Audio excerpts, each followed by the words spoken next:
দুর্গাপূজার নবমীর রাতে ঝড় বৃষ্টি মাথায় নিয়ে আমি আর আমার হাজবেন্ড বের হয়ে পড়েছি ময়মনসিংহের বাদবাকি সবগুলো ঠাকুর দেখার জন্য। ময়মনসিংহে এত পুজো হয়, ষষ্ঠী, সপ্তমী, অষ্টমী, নবমী, এই 3 দিন ঠাকুর দেখে এখন পর্যন্ত ঠাকুর দেখা শেষই করতে পারলাম না। পুজোর শেষ দিন মানে নবমীর রাতে রাস্তায় রাস্তায় প্রচন্ড ভিড়, আর তার সাথে ছিল অসম্ভব সুন্দর রাস্তায় রাস্তায় লাইটিং, প্যান্ডেলে প্যান্ডেলে লাইটিং, আমার বাচ্চাদের আনন্দ, আর তার সাথে কি কি করলাম এই সবকিছু নিয়েই থাকছে নবমীর রাতে ঠাকুর দেখার আজকের এই ভিডিওটি। সো হ্যালো সবাইকে, সবাই কেমন আছেন? আমি তো অনেক ভালো আছি। আজকের ভিডিওটি ছিল অক্টোবরের 1 তারিখ নবমীর রাতের ভিডিও। সুন্দর করে সাজুগুজু করে রাত্র 11:30টার সময় বের হয়ে পড়েছি ঠাকুর দেখার জন্য।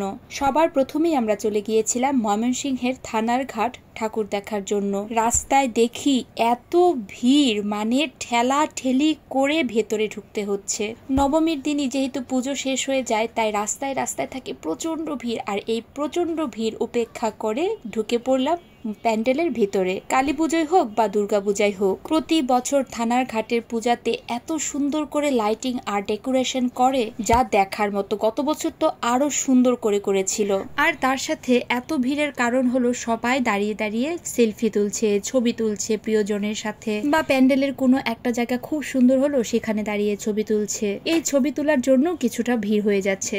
সেম ভাবে আমি নিজেও কিন্তু অনেক ছবি তুলেছি এভাবে। যাই হোক, এটা হচ্ছে থানার ঘাটের মা দুর্গা। কি সুন্দর লাগছে না দেখতে? প্রচন্ড ভিড়, ভেতরে তো একদম ঢোকাই যাচ্ছে না। তার সাথে প্রচন্ড লাইটিং। এত লাইটিং এর কারণে ঠিক মতো নিজের না ছবি তোলা যাচ্ছে, না ঠাকুরের ভালো করে ছবি তোলা যাচ্ছে, এমন একটা অবস্থা। আর ঠেলা ঠেলি করে বাইরে বের হতে হচ্ছে। আমি তো আমার হাজবেন্ডকে একদম হারিয়েই ফেলেছি। তারপরে তাকে খুঁজে টুজে আবার আমরা পূজা দেখার জন্য চলে গিয়েছিলাম। আর এখন আমরা চলে এসেছি ধর্মশালায়। ধর্মশালাতেও এত সুন্দর লাইটিং করেছে, এত সুন্দর ডেকোরেশন করেছে। এইখানেও সেম অনেক ভিড়। আজকে পুজোর শেষ দিন বলেই এতটা ভিড় হয় রাস্তাঘাটে। আর প্যান্ডেলে প্যান্ডেলে এইখানে ঠাকুরটাও কিন্তু দেখতে অনেক সুন্দর লাগছিল। আমি চেষ্টা করছিলাম ঠাকুরের সাথে একটা ছবি তোলার, কিন্তু কিছুতেই পারছিলাম না এত ভিড়ের জন্য।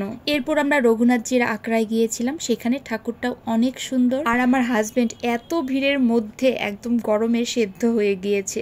যাই হোক, তার সাথে একটু ভিডিও ক্যাপচার করে নিলাম। এরপর আমরা হাঁটতে হাঁটতে চলে গিয়েছিলাম কালীবাড়ি, মানে ছোট কালীবাড়ি। ছোট কালীবাড়ির মূর্তিটাও অনেক সুন্দর হয়েছিল।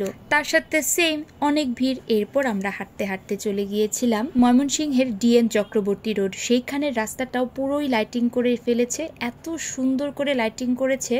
এখানে একটা শিব ঠাকুরের মূর্তি ছিল, খুব সুন্দর করে এখানে ডেকোরেশন করেছে। এইটার ভেতরেও প্রচুর লাইটিং। এই ঠাকুরটা একটু ছোট মোটো হলেও অনেক সুন্দর। ঠাকুরটা দেখতে ছোট কিন্তু অনেক সুন্দর। যেহেতু এটা বাসার পুজো ছিল তাই হয়তো ঠাকুরটা একটু ছোট। এরপর আমরা হাঁটতে হাঁটতে চলে এসেছি 18 বাড়ি বিল্ডিং। এই 18 বাড়ি বিল্ডিং এর রাস্তাটা পুরোই ভাইরাল। দেখতেই পাচ্ছেন সামনে ছাতা দেয়া যে রাস্তাটা, একদম এইবার পুজোতে পুরো ভাইরাল একটা রাস্তা ছিল। সেখান দিয়ে হাঁটতে হাঁটতে আমরা গোলপুকুর পাড়ে ঠাকুরটাকে দেখে নিলাম। এটা হাঁটার পথে যেহেতু, তাই ছোট করে একটু ভিডিও ক্লিপও নিয়ে নিলাম। এরপর আমরা চলে গিয়েছিলাম আমলাপাড়া ঠাকুর দেখতে। প্রতি বছর আমলাপাড়াতে অনেক সুন্দর ডেকোরেশন করা হয়, সেটা দুর্গাপূজায় হোক বা কালী পূজায় হোক, খুব সুন্দর করে ডেকোরেশন করা হয়। এই তো আমরা ভিতরে চলে গিয়েছি। এত লাইটিং, মানে কোনো কিছু মনে হয় আমি দেখতেই পাচ্ছিলাম না এমন মনে হচ্ছিল। আর তার সাথে সবাই মিলে নাচানাচি করছিল, আনন্দ করছিল। আজ যেহেতু পুজোর শেষ দিন তাই এত আনন্দ। এই যে আমলাপাড়া মন্দিরের মা দুর্গার মূর্তিটাও কিন্তু অনেক সুন্দর হয়েছে, মাকে খুবই মিষ্টি লাগছিল। এখানে লক্ষ্মী, সরস্বতী, কার্তিক, গণেশ সবাইকেই অনেক সুন্দর লাগছিল। এরপর আমলাপাড়া মন্দির থেকে আমরা যখনই বের হয়েছি ঠিক তখনই ঝুম বৃষ্টি। এই বৃষ্টির মধ্যে রাস্তায় কিছুক্ষণ দাঁড়িয়েছি, এরপর মন্দিরের ভেতর ঢুকে পড়েছি। মন্দিরের ভেতরে একদিকে নাচানাচি হচ্ছে, আরেকদিকে হচ্ছে বৃষ্টি। কি একটা অবস্থার মধ্যে যে পড়েছি, ভেবেছিলাম আরো অনেকগুলো ঠাকুর দেখা বাকি আছে, তো কি আর করা। এরপর আমরা আবার চলে এসেছি 18 বাড়ি বিল্ডিং এর সামনে শাহিনের দোকানে ফুচকা খেতে। ফুচকার দোকানেও এসে দেখি প্রচন্ড ভিড়, ফুচকা নেই। রাস্তাঘাটে জলে কাদায় একদম মাখামাখি অবস্থা। তারপরও সেখানে দাঁড়িয়ে আমার হাজবেন্ড এই যে আমাদের দুইজনের জন্য চটপটি নিয়ে আসলো, যেহেতু ফুচকা শেষ হয়ে গিয়েছে। আর সেই সাথে এইখানে দাঁড়িয়ে যখন আমি চটপটি খাচ্ছিলাম, আমার এক ফলোয়ার দিদির সাথে দেখা। তিনি আমাকে জিজ্ঞাসা করছিল যে দিদি আপনি কি পেজ চালান? আমি বললাম হ্যাঁ।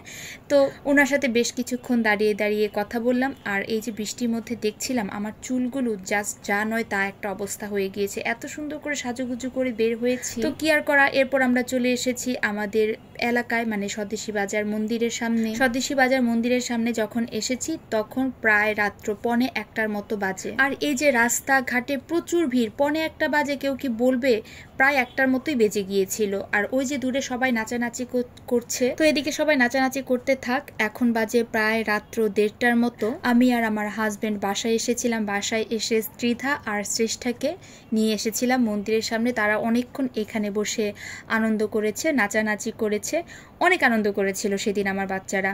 আর এদিকে শ্রেষ্ঠা ওইখানে বাবল দেখে তার পাপাকে নিয়ে গিয়েছে বাবল কেনার জন্য।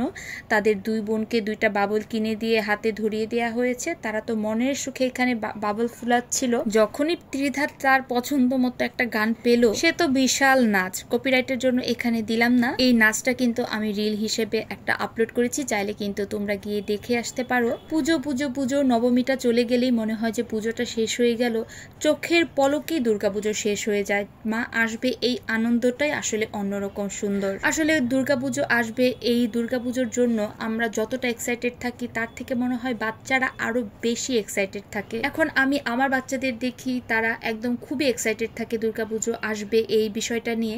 আমি যখন ছোট ছিলাম তখনও ঠিক সেম ভাবে এক্সাইটেড থাকতাম যে দুর্গাপুজো আসছে, এরকম একটা আনন্দ। আর এই যে এখন রাত্র 2:14 মতো বাজে, এবার বাসায় চলে যাওয়ার পালা। ঝুম করে আবার বৃষ্টি নেমে পড়েছে, তো কি আর করা, এখন বাসায় চলে যাব। আর স্বদেশী বাজার রাস্তায় তখন সবাই নাচানাচি করছিল, সেটার একটু ভিডিও ক্লিপ নিয়ে নিলাম। তো আমার এই ভিডিওটা কারা কোন জায়গা থেকে দেখেছেন আর ময়মনসিংহ থেকে কারা দেখেছেন তারা কিন্তু অবশ্যই আমাকে কমেন্ট বক্সে জানাবেন।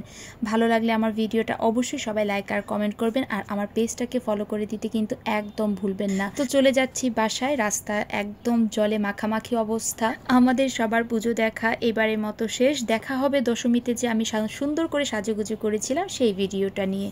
তো আজকের ভিডিওটা এইখানে। সবাই ভালো থাকবেন, দেখা হবে পরের ভিডিওতে। So tata.